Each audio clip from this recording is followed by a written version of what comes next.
If your ice cream bowl looks lonely, it's time to bring in the bananas. Classic, easy, and totally drool-worthy. Let's split. Grab a ripe banana and slice it lengthwise. Don't worry, it doesn't have to be perfect. Lay both halves in your favorite bowl. Now, scoop up 3 generous balls of ice cream. Vanilla, chocolate, and strawberry are the classic trio. But hey, you do you. Nestle those scoops right between your banana boat.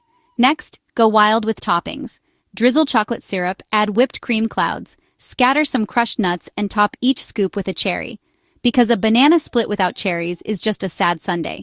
Snag a spoon, snap a pic if you want to show off, and dig in. Classic, easy, and oh so satisfying. Who needs a fancy dessert when a banana split hits this good? Try it tonight and thank me later.